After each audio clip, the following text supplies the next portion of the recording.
दोस्तों, भारत के प्राचीन और अमर स्मारकों की श्रृंखला में सांची का महत्वपूर्ण स्थान है।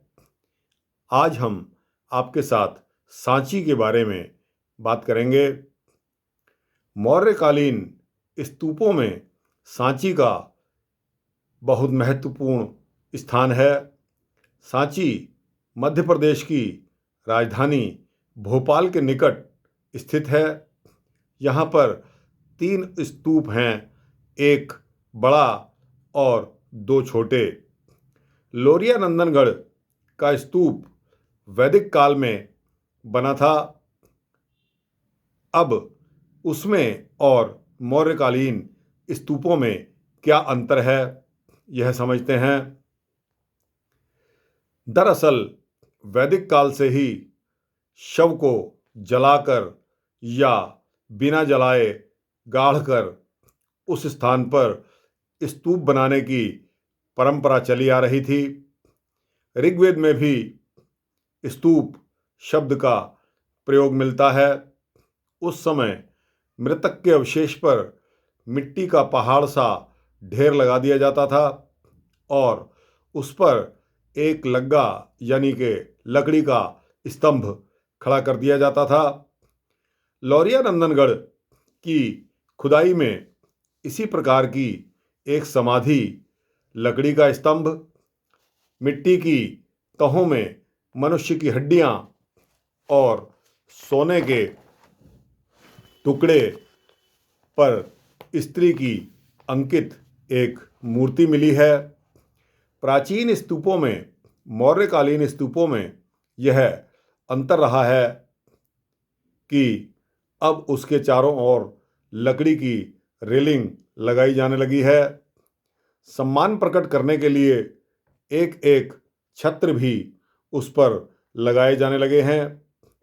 लकड़ी के घेरे के चारों ओर 4 तोरण या द्वार भी बनाए जाने लगे हैं। इन स्तूपों में भगवान बुद्ध की अस्थियों आदि अवशेष एक बर्तन में बंद करके रखे जाते थे। उस पर उल्टे कटोरे के आकार, पत्थर या ईंटों से निर्मित ठोस गुंबद बना दिया जाता था। इस प्रकार ये स्तूप एक प्रकार की समाधि ही होते थे। पहले यह ईंटों का बना था, बाद में इसे बढ़ाया और सजाया संवारा जाने लगा। नीचे से इस स्तूप का व्यास 121 फुट और इसकी ऊंचाई 70.5 फुट है। यह स्तूप लाल बलुआ पत्थर से बना है। इसके शिखर चोटी पर एक 4 कोनों वाली हर्मिका बनी है, जिसके ऊपर एक छत्र है। स्तूप के गुंबद के चारों ओर 2 प्रदक्षिणा मार्ग हैं, जिनमें एक भूमि की सतह पर और दूसरा लगभग 11 फुट ऊंचा है। स्तूप का गुंबद और प्रदक्षिणा मार्ग रेलिंग से घिरे हुए हैं, जिस पर किसी प्रकार की पच्चीकारी नहीं है। इस वेदिका की चारों दिशाओं पर 4 सुंदर प्रवेश द्वार हैं, जिनसे वेदी पर पहुंचा जा सकता है। विद्वानों का मत है कि पहले ये द्वार लकड़ी के थे, बाद में वे पत्थर के बना दिए गए। इन तोरण द्वारों के प्रत्येक स्तंभ की ऊंचाई 14 फुट है और संपूर्ण तोरण की ऊंचाई लगभग 34 फुट है। प्रत्येक स्तंभ के ऊपर 3 कमानीदार बडेरियां एक के ऊपर एक बनी हैं, जिस पर भगवान बुद्ध के पूर्व जन्मों की घटनाएं अंकित हैं। इन बडेरियों पर सिंह, हाथी, धर्मचक्र, यक्ष, त्रिरत्न आदि बने हैं। विपरीत दिशाओं में मुख किए हुए ऊंट, हिरन, मोर और हाथी आदि के जोड़े भी अंकित हैं। ऐसा महसूस होता है जैसे भगवान बुद्ध की उपासना के लिए सारा का सारा पशु जगत उमड़ पड़ा हो। स्तूप के स्तंभों को नीचे की ओर द्वारा रक्षक यक्ष, हाथी तथा बौने खड़े हैं। बाहर की ओर यक्षिणियाँ खड़ी हैं।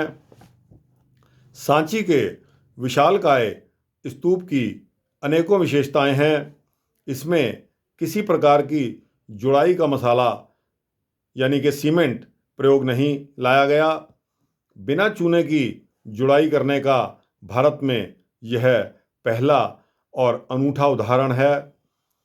इस स्तूप के तोरण द्वारों पर युद्ध के जीवन की घटनाएं, यक्ष मूर्तियां, पशु पक्षियों तथा फूल पत्तियों की सुंदरता देखते ही मन मोह लेती है। सांची उस काल के लोक जीवन तथा धार्मिक अवस्थाओं का आकर्षक प्रदर्शन है। मकर जल से भरा घड़ा और कमल यहाँ चित्रित हैं, जो भारतीय मान्यताओं के अनुरूप माने जाते हैं। सांची की कला भारतीय राष्ट्रीय कला का सूचक है। सांची के भग्नावशेषों में सम्राट अशोक के काल का एक स्तंभ भी मिला है। इस स्तंभ के शीर्ष भाग पर सारनाथ के समान ही सिंह मूर्तियां बनी हैं। इस पर अशोक का एक लेख भी खुदा हुआ है।